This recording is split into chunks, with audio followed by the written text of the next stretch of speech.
And another exciting podcast then for our channel today, and we have got some more YouTubers on, and this is a great channel. You're going to love this channel, and we've been dying to get some more information about Torrevieja here on the Upsticks channel, and there's no one better than Mike and Yvonne from Between the Lakes YouTube channel to tell us more about it. So stick around, and we're going to catch up with them and about their channel, all about Torrevieja and the Costa Blanca area.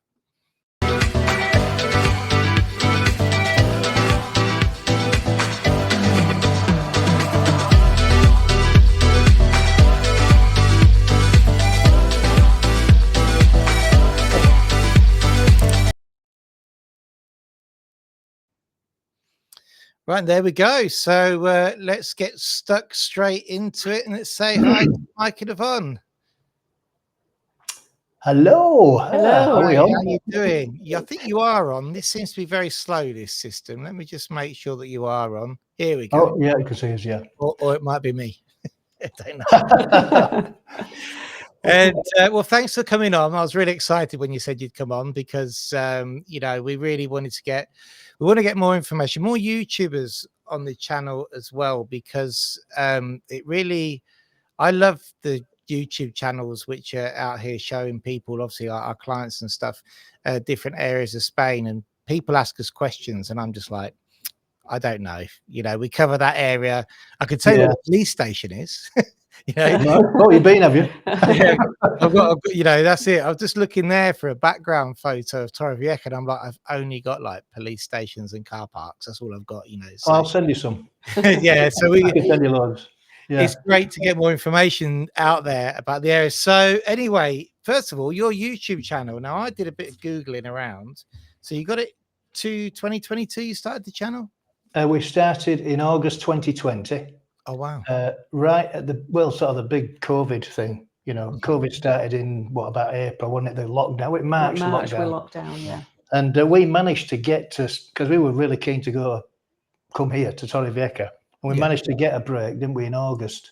Yeah. We started doing the channel about then, and it built up pretty quickly because a lot of people couldn't get across, or they didn't want to come across. Yeah. And we were there from August till December, which is well above the 90 days, but they hadn't come into effect then, you know, the rules. We hadn't actually gone through Brexit yet. Was it 21 Brexit? December 21, wasn't it? Yeah. So, and that's when we started, and we did loads of videos in the first 6 months or so, and we sort of quickly got quite a lot of people, I think, just because of that, you know, because people wanted to know what was going on. That was to do with the health form you did. Yeah, I did. I did a video for the health form. I thought, you know, to help people fill it out. Yeah. And it got, I think it's on 91,000 views. Something like that. So I thought, oh, that's good. That's incredible. So because you got 10,000 subscribers now, I think, haven't you? You're getting close to 10,000. Well, we're getting close. We've got 9. We've just done 9. We just got over 9 last week, and we've just done over 1.5 million views.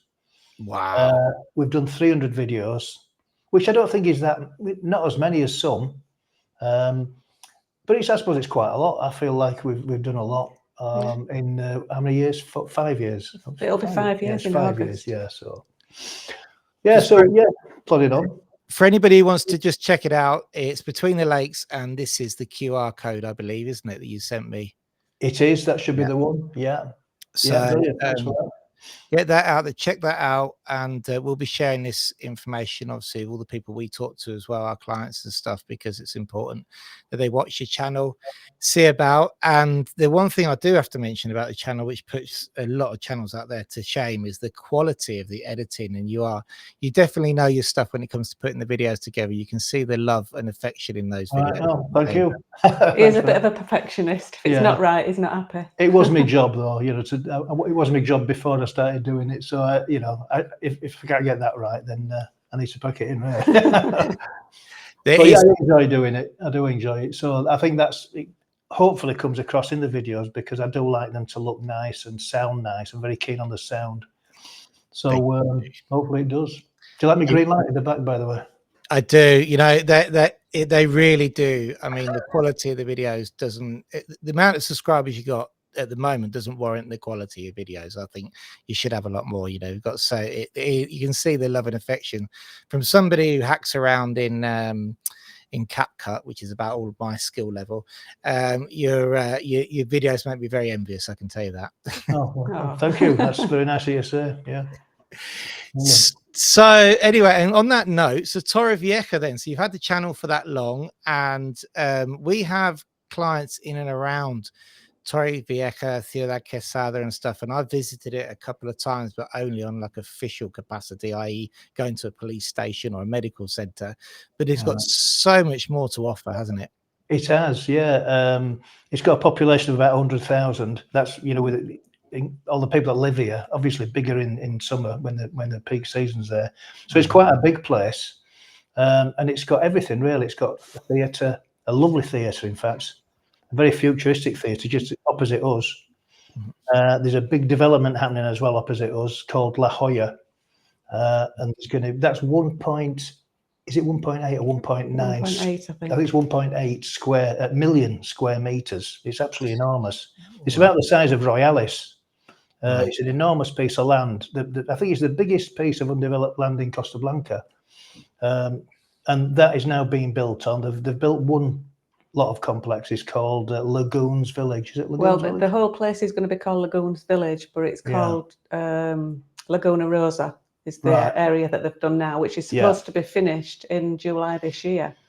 It's coming on. It's looking really good. Really lovely big apartments. Not cheap though. No, they're not cheap, but they look really nice, modern. Apartments and villas, and they're very, very nice. Types of houses. Very good quality. I think the cheapest one-bedroom apartment is 239. It was 220. 229,000 euros, I think, to start at. That's right. So they're not cheap, but they are very good quality. And they are going to build a big commercial centre as well, aren't they? Apparently, the Habaneros in Torrevieja, the Habaneros shopping centre. I've probably been there. Is that the one on the outskirts near the ITV? Yeah, it is. Yeah, it's quite near there, and that's quite big. But this one, the building now, is going to be bigger. It's going to be a bigger shopping centre than that. I mean, it's not Lasagna Boulevard size, but it's bigger than Habaneros, which is quite a big centre. You know, 3 stories of shops and. But they've not started building yet, so we're not sure when they're going to start. It's a 25-year project, isn't it? The whole thing, So it's not. I'll be 91 when it's finished. And because is that a lot of people choose Alicante over Malaga because of the price of properties. But have you noticed that that's gone up now there in Torrevieja? I'm no expert, but I think it is going up. I mean, I think our property has gone up quite a lot. I would say it's gone up. I reckon it's gone up 50%. Yeah, we bought in 2017. Yeah, this place we've got here, we paid 59,000 euros for it. Right. But these houses, the quads, you know, they're really small houses. One of our neighbours paid 95,000 for it probably in 2003 or 4 or something like that, 2005. They were built in 2000. We paid 59 in 2017. Andy across the other side of us paid 45 in the year before us, I think. Yeah, you know, after the price crash probably. So near 2010, he would have bought that, or 2011 or something. Yeah. So that's 3 massive differences in price. Yeah. And I would say now they're worth. There's one going for sale at one. He started off at 149 or something. Really stupid. It's 139 now. He's never going to sell it at that. I think that's too much. They're going for around 100. I think. Yeah, I think he'll get 100 for it. So. That's not bad in 5 years. It's a big increase. But I think the development over the road is going to make a difference because it's going to attract a lot of people, I think, and all the shops and stuff that's going on. Yeah. Are they considering the infrastructure as well then with when they're building all these new places? Because it's something that's not considered on the Costa del Sol. I can tell you here, we've got one road in and one road out along the coast. And we've got the toll road at the top. Now where we are, we're close to Malaga, so we're not actually on the coast. But I used to travel to the coast to work every day, and now I go once a fortnight for a meeting. And it's horrible. That road is just now incredible. You know, the infrastructure is not coping with what's being built here. Yeah, well, La Jolla's roads look really good, and they have built those. They're doing all that first. They're doing the drainage, the roads, the plumbing, the electrics. It's all supposed to be in there. They're also in Torrevieja. They're widening the 332. You know, the 332 road that goes all the way down the coast. Yeah, there's a section just out of town that is a bit narrow and where there's always traffic jams, and they've decided to widen that, and that's due to start within the next, I don't know, next year or something. So that's good. You know, they are thinking about it. We're getting a lot of people. Yeah, no, I know it comes in, especially because you're close to Rojales, and there's all the inland areas as well, isn't there, where people they must use Torrevieja as their seaside town, I suppose. Yes, yeah, I would say so. Yeah, it's a big area. You know, when we've got all the towns outside, they call it the Vega. Is it Vega Baja region? There's like 5 or 6 towns in there, and they all come to Torrevieja, you know, on a night out. And I would imagine, well, I don't know all of them, but some of them. But yeah, it attracts a lot of people, and it's a very vibrant town, especially at night. You know, you come here at night, and it's brilliant. You know, it's a different place actually during the day and during the night. 2 different places. A lot of the little restaurants opening up, and it's fantastic. You know. Yeah, I was going to ask about that. So eating out and stuff, have you noticed the price of that going up as well, or can you still find those little hidey holes where you can get your menu? Yeah. Well, we sniff out all the cheap places, don't we? And, we're quite tight. And a lot of people, very tight, we're from Yorkshire. And a lot of people watch us because of that, you know. They say, well, my wife's from Yorkshire, so I'm not saying a word.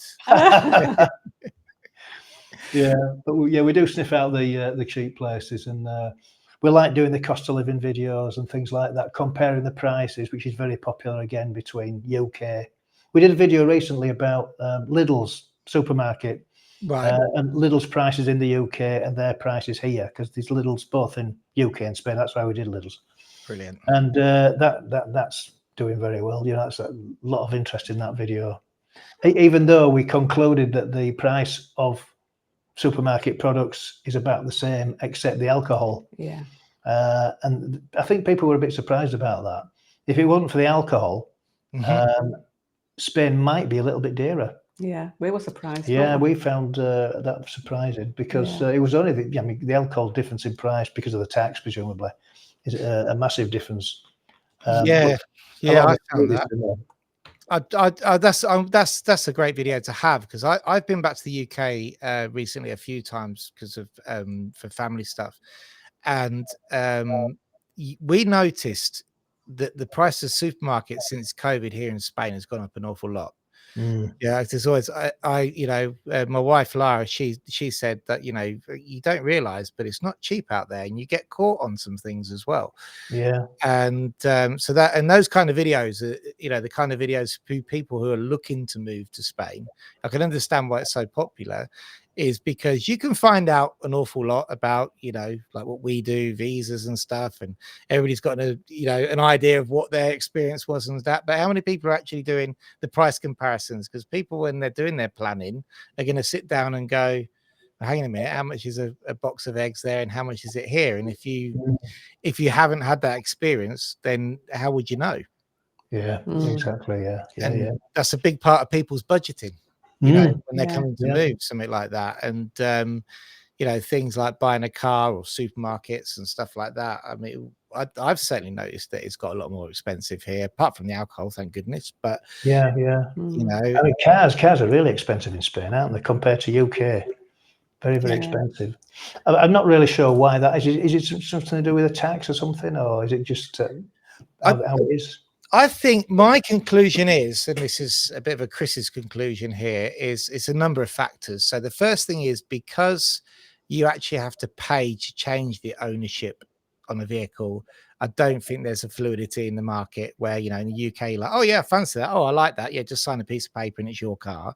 You know, the actual tax for the transfer of ownership can be quite expensive, especially on newer cars. You know, you could be up to €1,000 to just change the name on a car.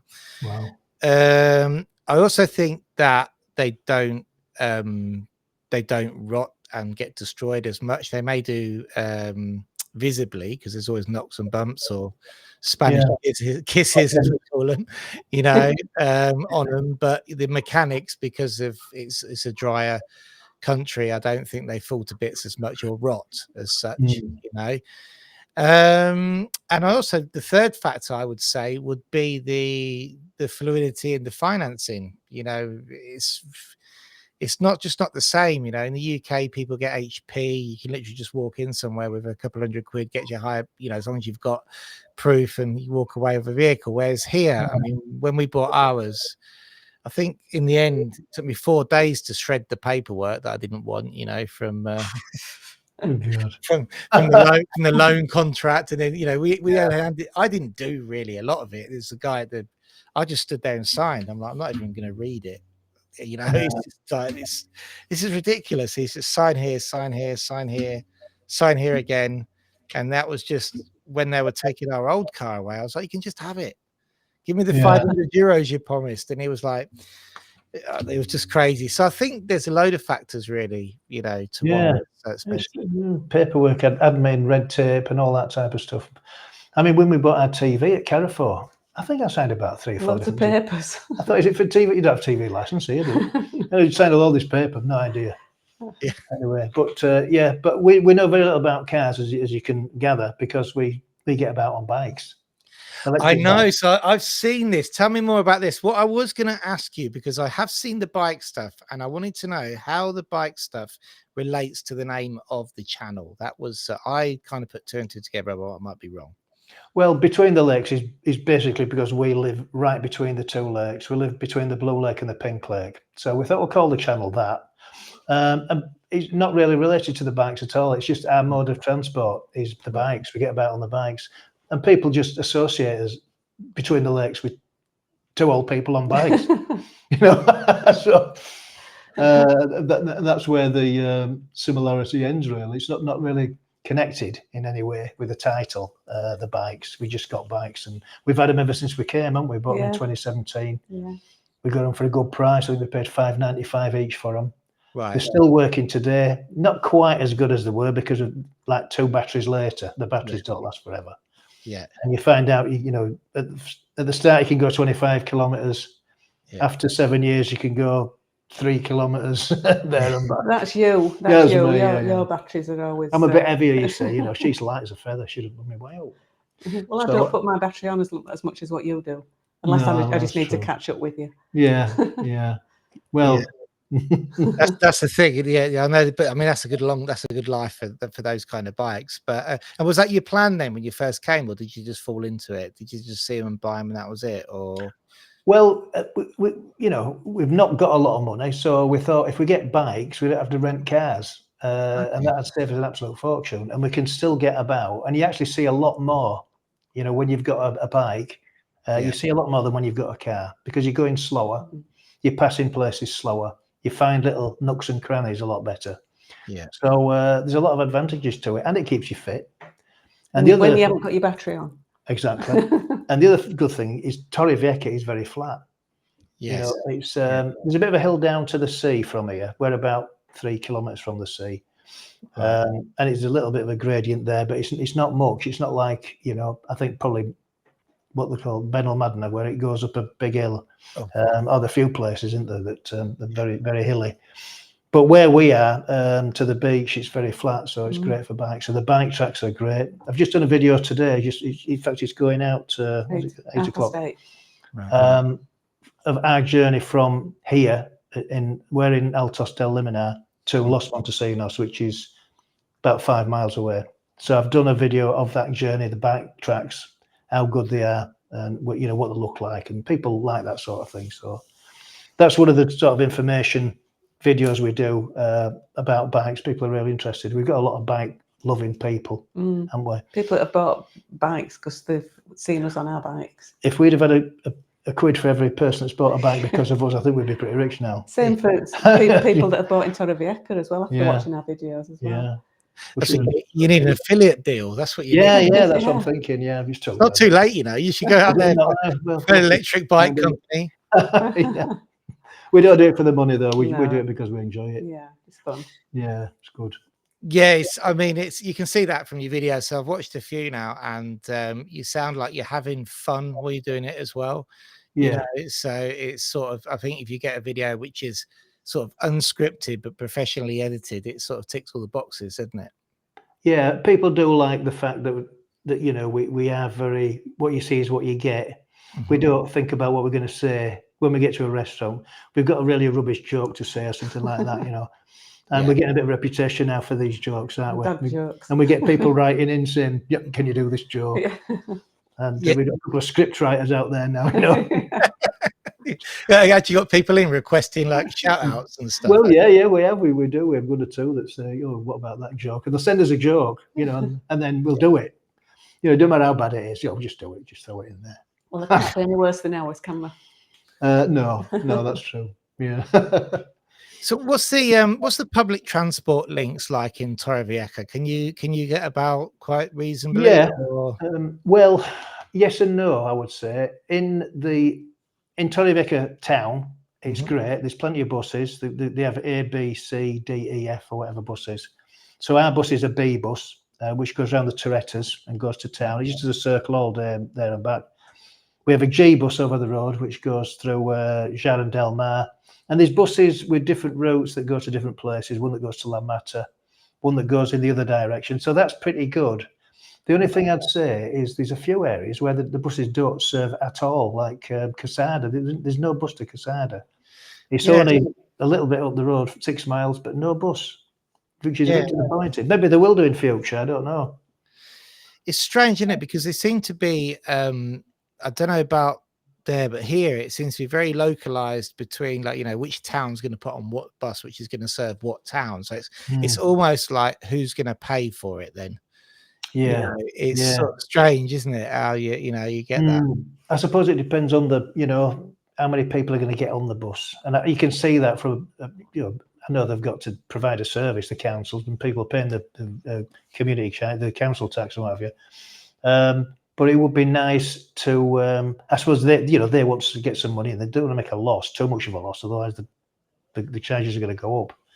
Like they've done with the bins here in Torrevieja. They've gone up threefold. A lot. Really? So I don't know what's happened there. We were normally paying £21 a half year, wasn't it? I think we paid in April and November, £21. That's just for the bins. Euros, yeah. And this year it went up. We got the bill for £53. 60 something. Oh, it's 62, I think. So that's like 3 times more than it used to be. Right. And a lot of people have been complaining about that. I don't know what it is. But I think it's been subsidised. I think it should have gone up earlier, but they've subsidised it. But now they've had to put it on to people. Yeah, they can't keep it that low anymore, so they've put it up. So, but look at UK. I mean, we're paying £1,300 a year for our little house in Cleckheaton. Yeah, in West Yorkshire. So we can be thankful that it's only 62. Even though it's 3 times more than it used to be, it's still very reasonable for what they do. Yeah, is that communal bins then? The council bins, which they collect. Well, they used to do every day, and you could hear them every night emptying them. But no, they don't now. I think I don't know. They must be a little bit short of money, or they're making cutting corners or whatever to get into profit. And I think it's to cover a lot of people that just dump anything at the side of the bins and they have to come and collect that sort of thing as well. So I think it's a lot to do with that. Yeah, it could be. Yeah. People abusing the service. Building rubbish or old bathrooms, kitchen units, sofas, things like that. They're just dumping them at the side of the And they'll stay there for days, before somebody takes them away, which is a bit of a health hazard, I'm not saying it's just in certain parts, but you can see it. You can see it happening. Yeah, it's common here as well, to be honest. I mean, we have, I don't know if they have it there in Torrevieja, but we have these things called punto limpios, where you can take if you've got something that shouldn't be thrown in the bin. It's like, what do they call it in English? It's, I can't remember what it's called. When you take all if you're in the UK, you can't put anything in the bin that shouldn't be there. You take it to the bin. Tip sort of. Tip, like a tip, yeah. Tip, yeah. It was that easy. Yeah, it's like a tip. So if you've got them here, I couldn't think what it was called. And they call them punto limpios. And but even though our mayor's constantly saying you can go and dump this for free and they keep putting up, like where I am in the country a little bit, they put up a sign saying someone, you know, you can be fined €600 for leaving it here, not taking it to Punta Limpia, and someone's like leaned a mattress up against it, you know. So you know, that didn't really work. So, you know, it's such a shame. I think that's it seems to be universal across Spain. Unfortunately, people abusing the public bins, really. Bit of a shame, really, isn't it? Yeah. Shouldn't do it. So you guys, so you're here half the time and half the time in the UK, then, is that right? Yeah, we're 90 days. Quite happy doing that, you know. When we're not, we'll come and see you. Yeah, definitely. Yeah. But yeah, we're quite happy at the moment doing the 90 days. We come sort of middle February till middle May, and then we come back in end of August to end of November. November. That's what we do, isn't it? Yeah. It's like 3 months. We pick those 3 months. We go on for the summer.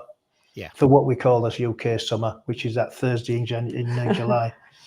And you know, we're quite happy doing that. And we see the grandkids. You see, we've got lots of grandkids and lots of family back there. So, and I like my football as well. So get back for the, you know, for the football.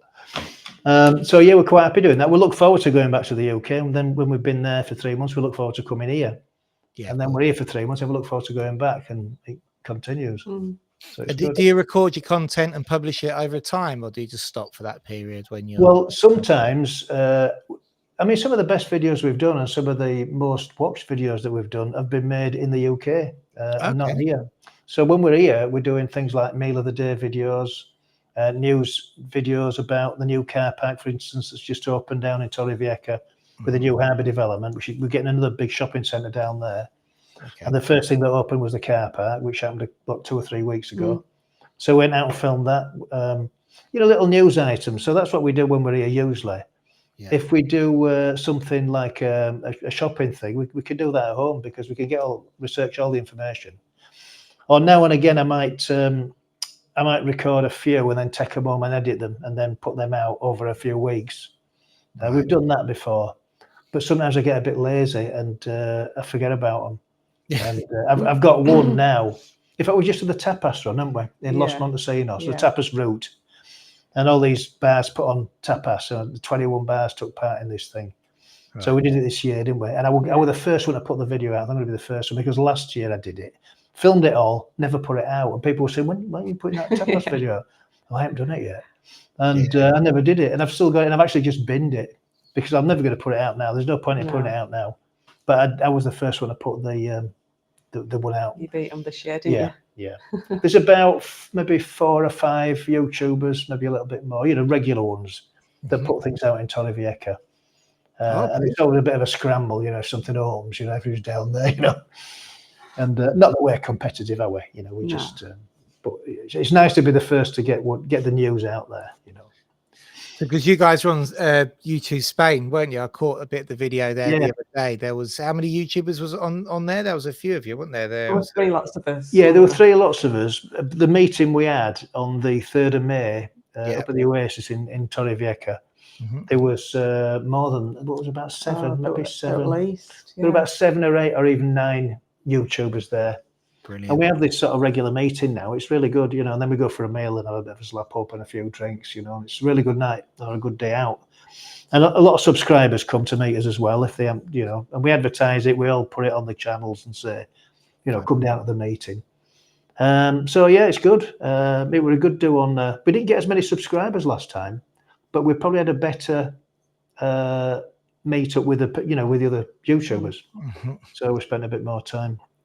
Fantastic. About that, you know, went for a meal afterwards. It was great. Yeah, we're good. Because channels help channels, don't they? There's no real. You have a laugh, don't you? Where you're like, I could get some out first, but you find that people who follow your channel probably find other channels through you, or you know, because we plug them and they plug us, so it's all you know, it's all like teams out. Yeah, really. we all plug each other. Yeah, you know, like I say, there's probably about, I would say, maybe 5 or 6 regulars like us. Yeah. And you know, we all help each other. We all you know, talk to each other and encourage each other. And it's really good, you know. That's good. Yeah, no, I think YouTube is just a way now. I mean, it must be strange to you when people come up to you your subscribers and don't really believe that they're actually talking to you because they've watched so many videos and stuff? Yeah. Yeah, they do. Yeah, we get that. That does happen. Yeah. Yeah. It's just quite funny, really, because they all know everything about us more than I know because I've forgotten. And we don't know their names. You know? And we're terrible at remembering names. Oh, we'll meet people and they'll tell us the names, and then you might meet them again and you think, we know them. What's the names? We just can't remember. Yeah, it's on Wednesday. You know. Yeah.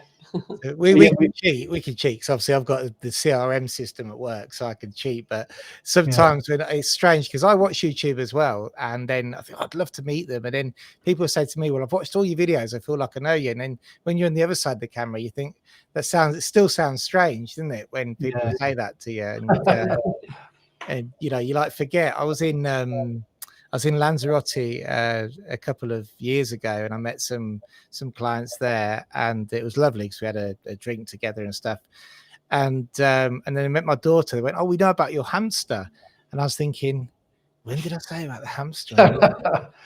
You know, it's like you forget about that, don't you? You know, it's like, but that's what people love. Well, I was going to ask you a question, just going back to something that you said earlier on, and this is something I've always wondered. And we're still going back to the lakes, right? So you're between the blue lake, and the pink lake. Yeah. But what are they? They're salt lakes, aren't they? Yes. Yeah, they're both salt lakes. One's pink. Right. That's because of the. Now we learned this. It's the bacteria. It's a bacteria thing in the lake, and it turns it pink. And also the flamingos. That's why they've got pink feathers, because they eat this stuff. That's what they go for. Right. It's the algae in it that they eat. Yeah, it's the algae. We did Bag and Loving Brits on the lake and did a scene there. And, right, okay, cool. And they said to me, because they wanted to know about Torrevieja and the lakes and stuff, so they said, we want you to talk about the lakes and the algae and all that, and why is it pink?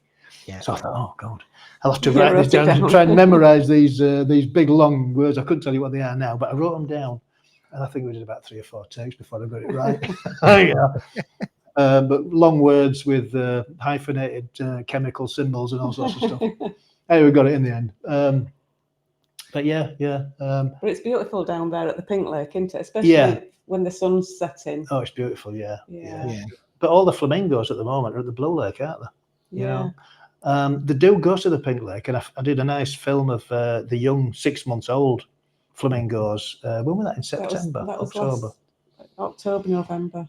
So the breed in April, I think, or the hatch in April. The breed in January, hatch in April, and then in October they were still there. The young ones are still there on their own without the parents. The adults are not there.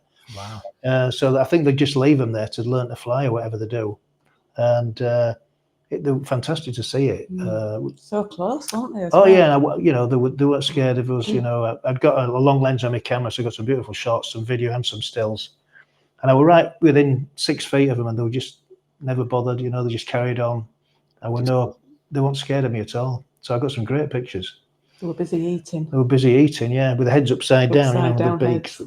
Amazing what they do.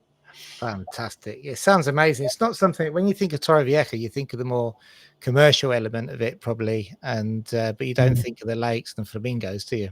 No, probably not. It is a bit of a commercial place. I think it's got not a brilliant reputation because of the way it looks, but it is getting better all the time. It's sort of got a lot of graffiti in Torrevieja, and that puts a lot of people off.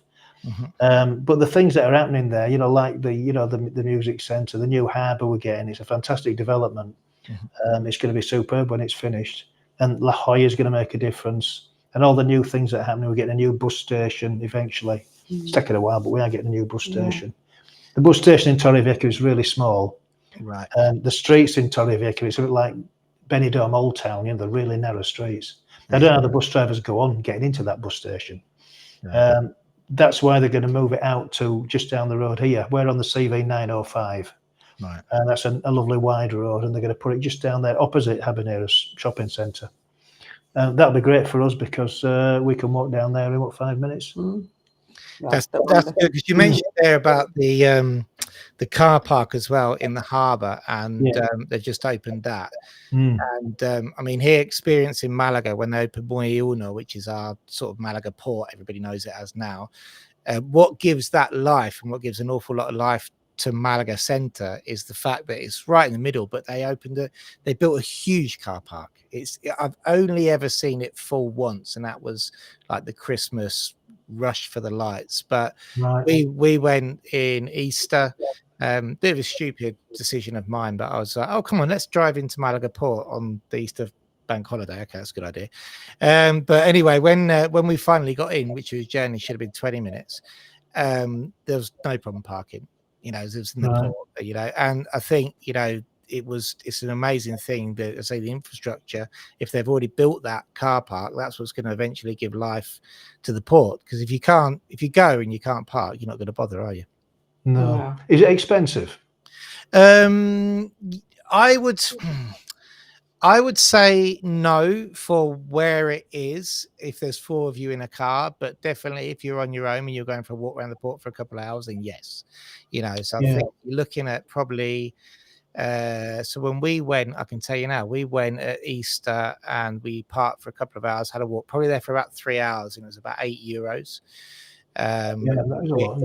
Which is expensive. It you know, it's not really somewhere you would park but then the whole of Malaga is expensive when it comes to parking, you know.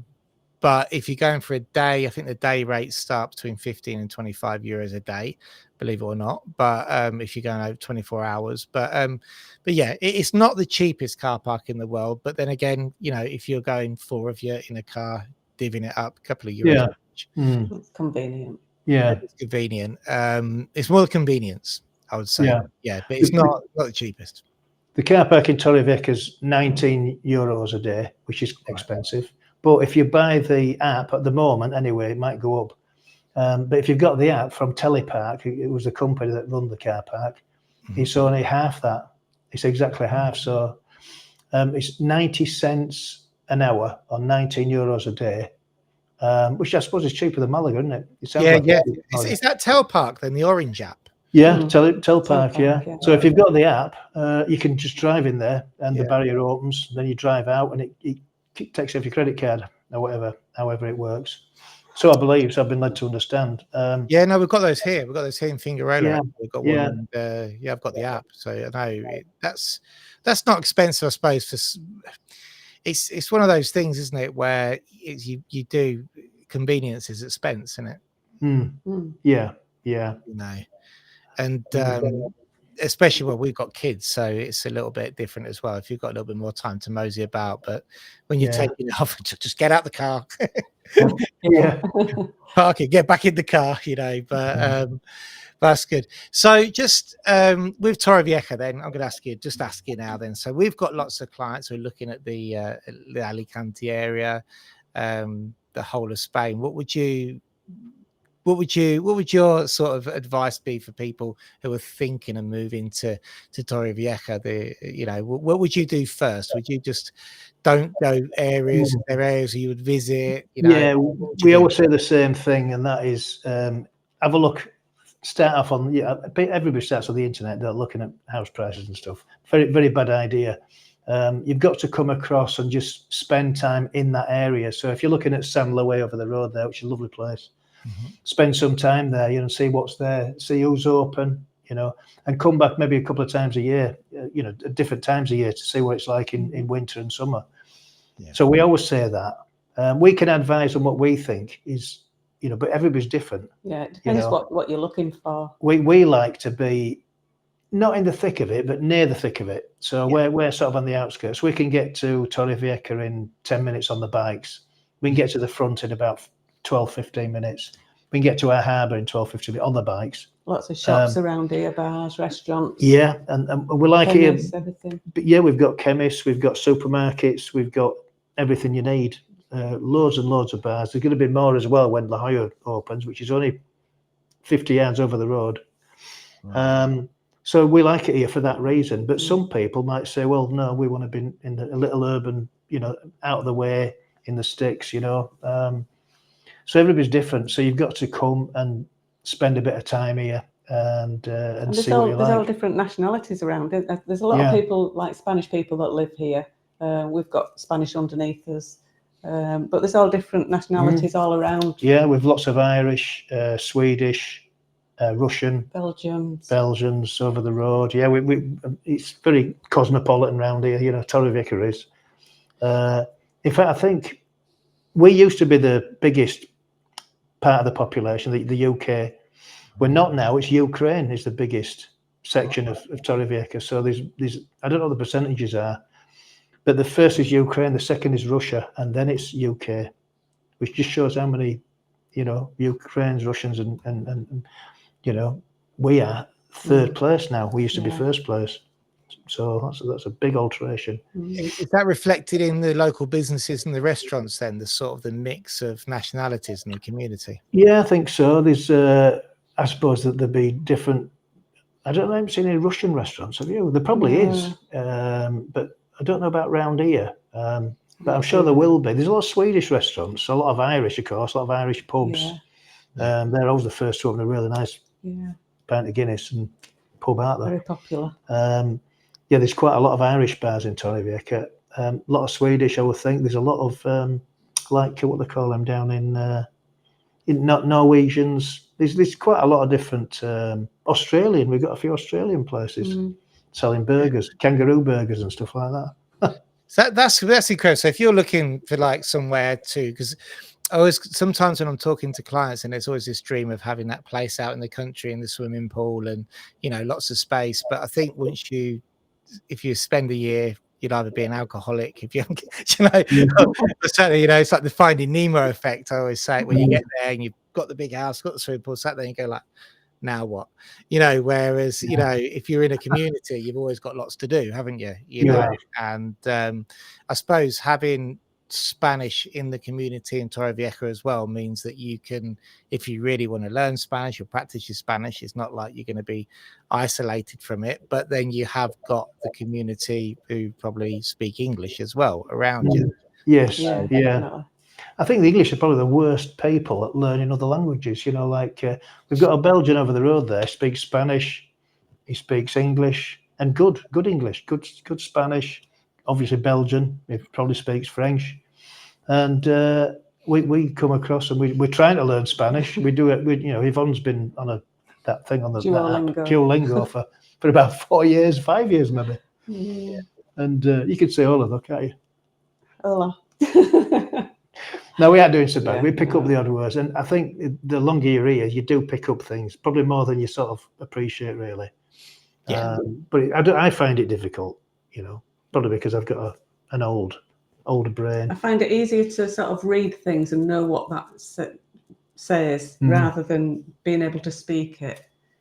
Yeah. I find that very difficult, actually speaking it. But I think, I mean, you hit the nail on the head there where you say, because I was 21 when I moved here, so 25 years ago now. And it was, my social life was with people of my age, but Spaniards. So, you know, it just goes in and your head's a sponge. Yeah. And that, you know, next thing you know, I was quite fortunate to be able to learn, you know, reasonably Spanish quite quickly. But like now, my kids go to just a public school. We speak English at home. They're both bilingual. But like now we're going on holiday to Italy this year, and my daughter's got Duolingo on the phone because we're like, oh, she's going to learn. And I'm thinking, I wouldn't want to go through it again. I couldn't. I couldn't learn it. I think this 25 years on, there's nothing going in now. Yeah, I find it so hard. Yeah, I really do. I'm happy it's there now, and you know, I can waffle on a little bit in Spanish now. But I wouldn't, if I was to go, if you were to pick me up and put me in another country now and say, right now you've got to start again, just because I can speak Spanish, I don't think it'd mean I'd suddenly pick up another language that quickly. You know. No. Yeah, it's difficult. It is for us anyway. Yeah. Young minds can do it. Yeah, we'll leave it to the kids. So like you said to my daughter, I'll pay you Duolingo, but when we go, you're our translator. How about you do that then? Well, anyway, guys, I'm going to let you go. Thank you so much for coming on. Pleasure. It's been a pleasure. As also, thank you for mentioning us the other day in your video. That was it was lovely to see. Yeah, we never spoke about that actually, but it's, let us tell your people that we are doing a video about the NLV, which will be interesting to some people that you're obviously got your clients and stuff. And we'll keep on doing it. We're going to follow the whole story with Graham and Julie from Torrevieja. We've done a couple of episodes now. But when they go to the consulate in Manchester, I think they're going as soon as they get back. They're going back in May, aren't they? Yeah. So they're trying to get that done as quickly as possible, and then get all the bits and pieces. So we're trying to follow their story, and we're recommending you because you're really good. Well, thank you very much. Anything you need from us, just let us know. We can give you any info. Yeah, brilliant. So just give us a shout, and we much appreciate you following their story as well. So it's great to see, and we'll obviously recommend your channel to anybody who's moving over. So thank you very much. Thank you. It's we want to this year. That's what we want to do. Is I've got it more or less sorted out, but I've got an article written of channels that people should follow before they come. So just throw it out there, because everybody's got a different angle on things, and everybody's channel shows you little things that you think, wow, even I'm learning from channels that I have in the background. If I'm at work, I like listening to stuff and thinking, all these we see here, the paperwork. I might see a padron from Torrevieja or from Rojales, and I've managed to visit a couple of places, but not much. But there's so much to learn just from listening to channels like what you guys have got, So it's good for all of our future clients as well. Yeah, that's great. That's what we like to try and do, isn't it? It's exactly what we're about, really. Giving people information through our experience. We're not experts, but we can, wherever we go, we can pass all that information on. Brilliant. And we also think we should have a lot more subscribers with the quality of your videos. That's what I think it deserves. So, we'll get it pushed out. Yeah, lovely. Thank you. That'd be good. Same to you as well. Yeah, we'll do the same. I don't watch my crappy videos. I did the same as you the other day. I had one of them. I went to the ITV station, didn't bring anything with me, only my phone. I was like, I'll do a video. Found it last week. I was like, I'll publish it anyway. It'll be okay. It'll be all right. But anyway, guys, well, thank you so much. We'll thank you. Hopefully we can do another one of these at some point in the future. And then we'll keep in contact. Yeah, brilliant. That'd be great. That'd be great. Thanks very much. Thanks a lot. Okay, then. Bye. Bye. Cheers. Well, wasn't that awesome to have a couple of more YouTube stars on our channel?